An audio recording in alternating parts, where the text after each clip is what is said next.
우리 사랑하는 사람과 이별하는 것은 참 슬픈 일입니다. 그 이별이 특별히 죽음을 통해서 이 땅에서 영영 볼 수 없는 이별이라면 더욱 큰 슬픔입니다. 우리 지난주에 우리 전정임 권사님을 주님께서 부르셨습니다. 믿음으로 그 영혼이 지금 주님과 함께 있을 것을 생각하면 기쁜 일이지만 우리가 이 땅에서 다시 볼 수 없다는 생각은 참 슬픕니다. 제 개인적으로 부모님이 한 20여 년 전에 두 분 다 병으로 돌아가셨습니다. 그때를 생각하면 지금도 가슴이 아려옵니다. 그래도 그 당시에 그 슬픔을 이길 수 있었던 것은 두 분 모두 믿음의 삶을 살았기 때문입니다. 지금도 낙원에서 주님과 함께 이 예배를 지켜보고 계실 부모님을 생각하면 어느새 입가에서 미소가 번집니다. 그렇습니다. 그리스도인들에게 이 죽음의 이별은 슬프지만 우리가 믿음으로 보면 이 죽음이라는 것은 영원한 생명을 위한 과정일 뿐입니다. 우리가 아직 호흡하며 이 땅에 살고 있다는 것은 아직 우리가 해야 할 일이 남아 있다는 것입니다. 그 일은 바로 하나님의 나라를 위한 일입니다. 오늘 고린도후서를 통해서 바울이 가졌던 그 선교적인 사명을 배우려고 합니다. 그리스도인이 이 땅에서 어떻게 그런 선교적인 사명을 감당해야 할지에 대해서 오늘 말씀을 통해서 깨닫는 시간을 갖도록 하겠습니다. 사도 바울이 감당했던 선교적인 사명은 이방인을 위한 선교였습니다. 우리가 지금도 우리 타민족을 선교한다는 것은 쉽지 않습니다. 다른 언어와 다른 문화 환경 이런 것들은 선교사가 극복해야 될 큰 숙제입니다.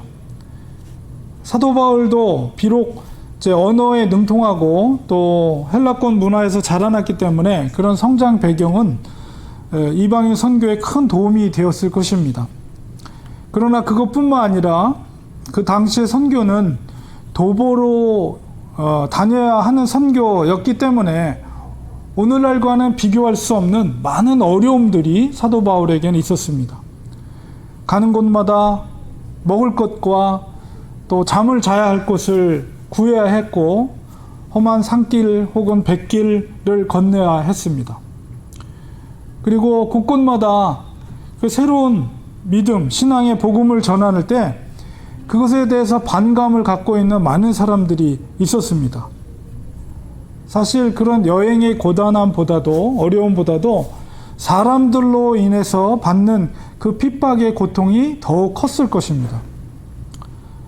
또한 그에게는 사탄의 사자인 육체의 질병도 있었습니다. 이 모든 것들을 고려해 볼 때에 그가 견뎌야 될 삶의 그 무게는 우리가 상상하는 것보다 더욱 컸을 것입니다. 그럼에도 불구하고 그가 그것들을 감당할 수 있었던 것은 그 힘은 어디에서 나온 것일까요? 오늘 말씀 속에서 그 답을 찾아보려고 합니다. 우리가 첫 번째로 그것들을 감당할 수 있었던 첫 번째 이유는 바로 바울은 하나님의 주권과 은혜를 믿었기 때문입니다. 오늘 4장 6절에 보면 사도 바울의 고백 속에서 어두운데 빛이 비추라 말씀하셨던 그 하나님, 그 하나님은 바로 어두운 데서 빛을 만드셨죠. 우리가 창세기를 보면 바울은 하나님을 창조주 하나님으로 믿었습니다. 우리 기독교 세계관의 출발점은 바로 하나님의 창조주 되심을 믿는 것입니다. 바울은 스스로 고백하기를 나의 나 된 것은 주의 은혜라고 고백했습니다. 자기의 존재가 바로 하나님으로부터 비롯되어야 하는 것을 그가 믿었죠. 어둠이라는 것은 절망입니다. 그리고 어둠이라는 것은 갈 바를 모르는 것이에요. 그러나 빛은 소망입니다. 그리고 빛이 있는 곳에 가야 할 길을 보게 되는 것이죠. 이렇게 빛을 만드신 하나님께서 그 빛을 바로 바울이 어둠 가운데 있는 심령에 먼저 비추셨습니다. 바울은 하나님의 은혜로 진리를 발견하게 되었습니다. 다메섹 도상에서 주님은 바울을 찾아오셨습니다. 어둠 속에서 갈 바를 알지 못하는 바울에게 바로 갈 길을 알게 하셨습니다. 바울이 이렇게 선교적 사명을 감당할 수 있었던 것은 바로 하나님의 이 주권과 은혜를 믿고 있었기 때문입니다. 우리에게도 이런 확고한 믿음이 있어야 됩니다. 우리가 가는 길이 빛으로 인도되는 길이라는 그런 확신이 우리에게 있어야 됩니다. 믿음의 길을 가는데 하나님의 은혜가 그렇기 때문에 필요하죠. 이것은 나의 힘으로 가는 길이 아닙니다. 우리가 의지적으로 믿음의 길을 가려고 노력해야 되지만 근본적으로 그렇게 할 수 있게 하는 것은 바로 전적인 하나님의 은혜입니다. 그러므로 날마다 우리는 하나님의 은혜를 구해야 됩니다. 그 은혜가 우리 심령에 충만할 때 사도 바울과 같이 그러한 하나님이 주신 선교적인 사명을 기쁨으로 감당할 수가 있는 것이죠. 두 번째로 그가 선교적 사명을 감당할 수 있었던 이유는 바로 바울은 하나님 앞에서 항상 겸손했기 때문입니다. 4장 7절에 우리가 이 보배를 질그릇에 가졌다 이렇게 표현하고 있어요. 하나님 앞에서 이 겸손이라는 것은 바로 자기 자신을 비우는 것입니다. 나의 나된 것은 주의 은혜라는 바울의 고백도 그 비움에서 나오는 것이에요. 4장 7절에 자기 자신을 질그릇에 비유하고 있습니다. 그러니까 그릇 중에서 가장 깨지기 쉬운 연약한 그릇이 질그릇입니다. 너무나도 연약한 자신을 바로 그것으로 비유한 말이죠. 그런데 하나님께서 정말 고귀한 보배를 그 그릇 안에다가 두셨어요. 그 질그릇은 귀한 그릇이 되었습니다. 그렇다고 해서 그 질그릇이 금그릇이 된 것은 아니에요. 그릇 속에 담겨진 보배가 귀하기 때문에 함께 그 질그릇의 가치가 올라간 것이죠. 만약에 하나님께서 그 보화 속에, 그 질그릇 속에 있는 보화를 다시 가져가신다면 그 질그릇은 그냥 보잘것없는 질그릇으로 남게 됩니다. 바울은 자기가 자신이 선교적인 일을 하면서 여러 가지 업적들을 행하고 도시마다 놀라운 기적과 이적들을 행했습니다. 그러나 바울은 절대로 그 일들을 자기가 한 것이라고 생각하지 않았어요. 하나님의 능력으로 한 것이지 자기가 한 것이 아니라는 것을 시인하고 있는 것입니다. 그리고 하나님께서는 특별히 바울의 몸에 사단의 가시, 육체의 가시, 사단의 사자를 남겨주셨어요. 그것은 바로 바울이 더욱더 겸손하게 그 사명을 감당할 수 있도록 하나님께서 그렇게 하신 거예요. 하나님께서 우리에게 원하시는 것은 겸손입니다. 그것은 하나님 앞에서 우리 자신을 비우는 것이에요. 사람들은 어리석어서 어떤 일들이 잘 되거나 사업이 잘 되고 가게가 잘 되고 또 모든 일들이 형통하게 될 때 하나님을 찾는 빈도가 줄어들어요. 힘들고 어려울 때는 더 하나님께 간절히 기도하고 하나님을 찾던 사람도 모든 일이 형통하고 여유로워지고 잘 될 때 하나님을 찾지 않습니다. 그리스도인들은 오히려 잘 될 때 더욱 겸손해야 됩니다. 사도 바울과 같은 겸손을 우리는 가져야 합니다. 잘 된 것은 그 그릇 속에, 질그릇 안에 하나님께서 보화를 넣어 주셨기 때문에 그래요. 하나님이 그것을 다시 취한다면 남는 것은 연약한 질그릇밖에 없는 거죠. 그렇기 때문에 우리는 하나님과의 관계 속에서 항상 우리는 겸손한 태도를 가져야 됩니다. 특히나 일이 잘 될 때, 혹은 또 어려울 때도 언제나 우리는 하나님 앞에 겸손해야 됩니다. 하나님은 이렇게 겸손한 사람을 사용하십니다. 사도 바울은 그렇게 그가 선교적 사역을 마지막까지 견딜 수 있었던 것은 하나님 앞에 늘 변함없이 겸손했기 때문에 그렇습니다.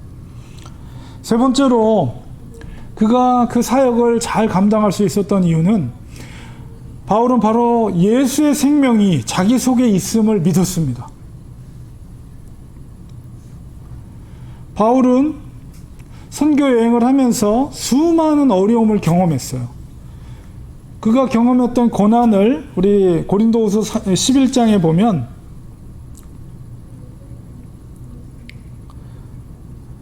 (11장) 23절에서 27절에 보면 그가 어떤 경험들을 했는지를 말하고 있어요. 내가 수고를 넘치도록 하고 옥에 갇히기도 더 많이 하고 매도 수없이 맞고 여러 번 죽을 뻔하였으니 유대인들에게 40에서 하나 감한매를 5번이나 맞았으며 3번 태장으로 맞고 1번 돌로 맞고 3번 파선하고 1주야를 깊은 바다에서 지냈으며 여러 번 여행하면서 강의 위험과 강도의 위험과 동족의 위험과 이방인의 위험과 신의 위험과 광야의 위험과 바다의 위험과 거짓 형제 중에 위험을 당하고 또 수고하며 애쓰고 여러 번 자지 못하고 줄이며 목마르고 여러 번 굶고 춥고 헐벗었노라. 그 사도 바울이 4차에 걸쳐서 그 유럽을 돌아다니면서 전 유럽을 돌아다니면서 경험했던 그 고난, 어려움들을 그렇게 고백하고 있는 거죠. 바울이 이렇게 생각나는 것만 이렇게 기록됐지만 더 많은 어려움들이 있었을 것입니다. 바울의 그 심정을, 그 고통을 당했던 심정을 오늘 본문 속에서 4장 8절에서 말하고 있어요.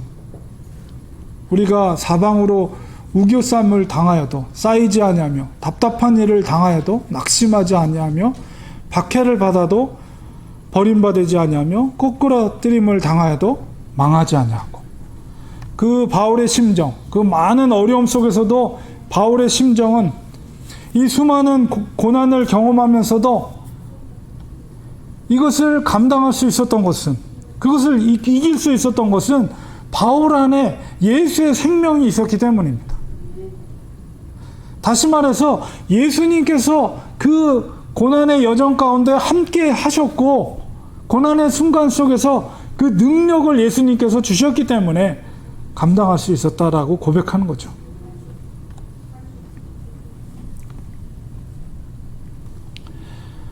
10절에 바울이 고백합니다. 예수의 생명이 우리 안에 있기 위해서는 우리가 항상 예수의 죽음을 몸에 짊어져야 한다. 이 말씀은 우리 마가복음에 예수님께서 제자들에게 말씀하신 제자도와 일치하는 말씀입니다.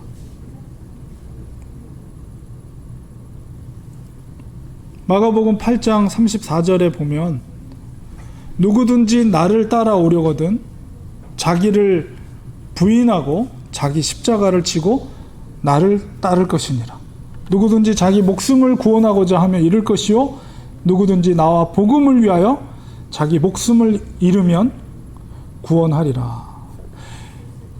사도 바울의 그 말씀 속에 예수의 죽음을 몸에 짊어진다는 의미는 바로 자기 자신을 부인하고 주와 복음을 위해서 자기 목숨을 잃어버린다는 의미예요.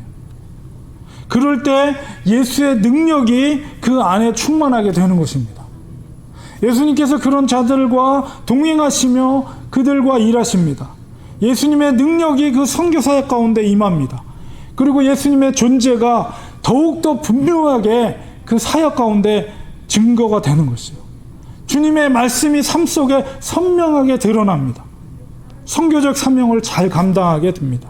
삶 속에 주님과 늘 동행함으로 아무리 힘든 상황도 기쁨으로 그것을 감당할 수 있게 되는 것입니다. 이 모든 것이 가능한 것은 바로 예수의 생명이 그 몸속에 함께하기 때문입니다. 우리들에게도 이런 주님의 생명이 함께하고 있습니다. 그럼에도 불구하고 사도 바울과 같은 능력이 우리 속에서 행해지지 않는 것은 주님의 일하심을 가로막는 우리의 자아가 있기 때문입니다. 무슨 일을 행할 때 우리의 욕심과 우리의 세상적인 방법이 앞서기 때문입니다. 내 자아가 앞서려는 마음을 우리는 내려놓아야 돼요. 우리와 함께 하시는 주님의 뜻이, 성령님의 뜻이 앞서도록 우리는 해야 됩니다. 우리가 우리의 미련함과 연약함을 하나님 앞에 그걸 인정해야 돼요. 사도 바울의 고백처럼 우리는 너무나도 연약한 흙으로 빚어진 토기일 뿐입니다. 살짝 떨어뜨려도 그냥 깨져버리는. 그리스도를 구주로 영접한 모든 성도들, 그 10년 가운데는 예수의 영이신 성령님이 이미 함께 하십니다.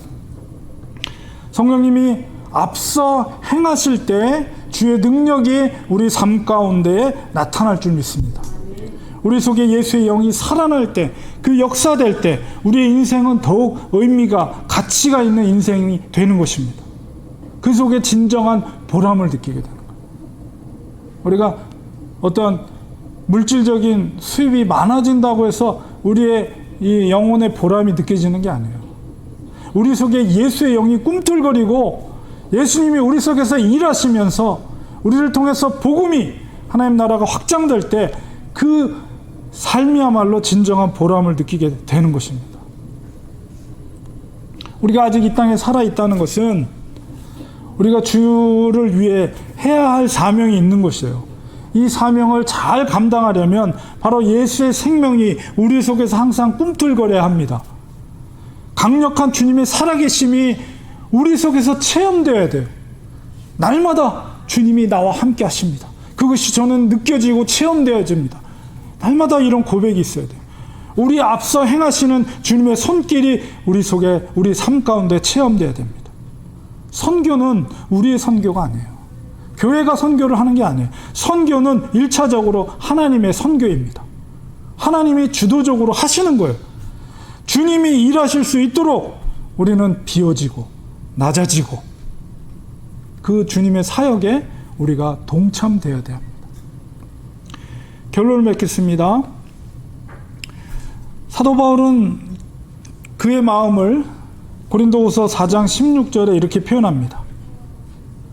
우리가 낙심하지 아니하노니 우리의 겉사람은 낡아지나 우리의 속사람은 날로 새로워지도다.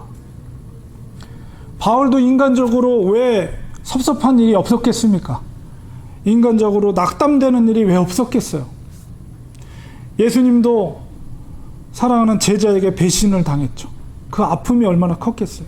사도 바울도 역시 같이 동역했던, 사랑했던 동역자들로부터 배신을 당했습니다. 그 아픔이 얼마나 컸겠어요.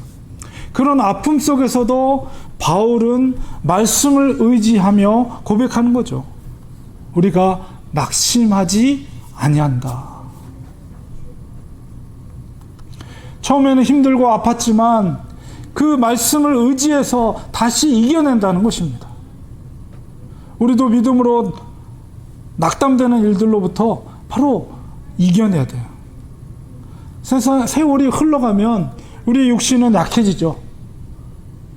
그렇지만 예수의 생명이 있는 우리의 속사람은 날마다 새로워지는 것입니다. 사도 바울의 고백이 우리의 고백이 되길 소망합니다. 우리 속에 살아계신 예수님께서 우리의 섬겨진 삶 가운데 일하실 수 있도록 우리는 더욱 말씀을 의지하고 하나님을 의지하고 살아갈 때 그 인생이야말로 가치 있는 인생, 보람 있는 인생, 진정 하나님께서 이 땅에 우리를 보내주신 분명한 목적이 이루어지는 인생이 되는 거예요. 그럴 때 진정 기쁨, 우리의 영혼의 기쁨과 만족을 누릴 수 있게 되는 거예요. 그렇게 살다가 사도 바울처럼 주님이 우리가 살아계실 때 먼저 오실지 아니면 우리가 그 전에 우리 영혼을 걷어가실지 모르지만 그렇게 날마다 주님의 그 생명이 우리 속에 꿈틀거리며 살아갈 때 그 인생이야말로 가치 있는 인생, 보람 있는 인생이 되는 것입니다. 우리가 그런 삶을 살아가는 이 땅에서 하루하루 살더라도 주님의 생명이 우리 속에서 꿈틀거리는 그런 인생을 사시기를 간절히 주님의 이름으로 축원드립니다. 기도하겠습니다.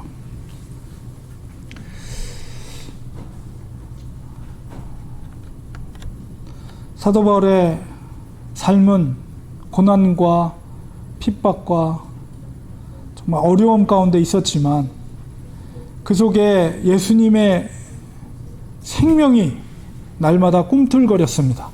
자기 자신을 비우고 겸손함으로 살아갈 때 사도 바울의 인생 가운데 주님께서 친히 일하셨습니다. 우리의 삶 가운데도 그런 역사들이 이루어지길 원합니다. 하나님, 우리를 사용하여 주시옵소서. 우리의 인생을 사용하여 주셔서 사도 바울처럼 주의 나라와 복음을 위해서 우리가 쓰임받는 인생이 되게 하여 주시옵소서. 예수님의 이름으로 기도합니다. 아멘.